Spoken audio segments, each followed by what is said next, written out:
On the morning of September 11th, 2001, the sky above New York City was clear and blue, the kind of sky that made people believe it would be an ordinary, peaceful day. Millions of people woke up, kissed their loved ones goodbye, grabbed their coffee, and left for work, completely unaware that within a few hours, history would be shattered, thousands of lives would be lost, and the world would never feel the same again. At 8:46 a.m., a single moment froze time. The United States was just beginning its day. Office workers were settling into their desks. Tourists were lining up at the World Trade Center, excited to see New York from the tallest towers in the city. Firefighters were finishing breakfast at their stations.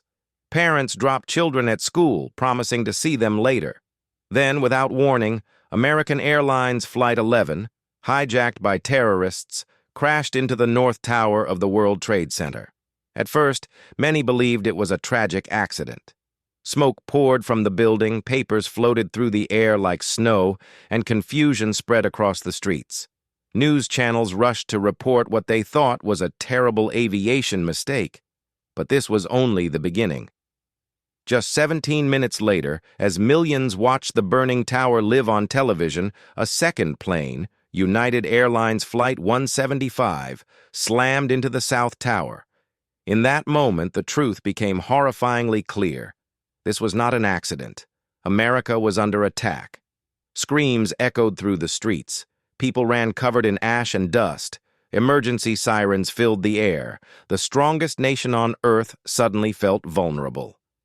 Inside the World Trade Center, fear and bravery existed side by side. Thousands of people were trapped above the impact zones. Some called their families for the last time, leaving messages filled with love, apologies, and prayers. Others helped strangers down smoke-filled stairwells, guiding the injured, carrying the weak, refusing to leave anyone behind. Firefighters and police officers rushed into the towers, climbing hundreds of floors, while everyone else tried to escape. They knew the danger. They went anyway. Because that was their duty. Because that was their courage. As chaos consumed New York, another hijacked plane, American Airlines Flight 77, crashed into the Pentagon in Washington, D.C. at 9:37 a.m. The attack proved that this was a coordinated assault on the heart of the United States, its economy, its military, and its people. Fear spread across the nation. Airspace was shut down. All flights were grounded. America had never seen anything like this before.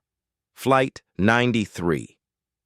The heroes in the Sky One plane remained.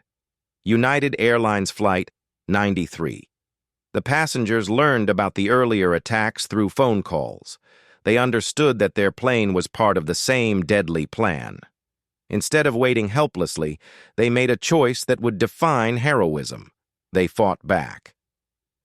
At 10:03 a.m., Flight 93 crashed into a field in Pennsylvania, never reaching its intended target, believed to be either the White House or the U.S. Capitol. They saved countless lives. They gave their lives so others could live. The collapse of the towers. At 9:59 a.m., the unthinkable happened. The South Tower collapsed. In seconds, a 110-story skyscraper turned into dust and debris. A massive cloud swallowed the city. Firefighters, police officers, civilians, many were buried under the rubble. At 10:28 a.m., the North Tower also collapsed. New York City was left silent, broken, and unrecognizable. The skyline that once symbolized power and ambition was gone. The aftermath, a city in shock. The streets were covered in ash. Cars were abandoned. People searched desperately for loved ones, holding photos, shouting names, hoping for miracles. Hospitals prepared for thousands of injured, but many victims never arrived. They were already gone. In total, nearly 3,000 people were killed on September 11th from more than 90 different countries. They were office workers, firefighters, police officers, flight attendants, pilots, parents, sons, daughters, and friends. The world mourned together.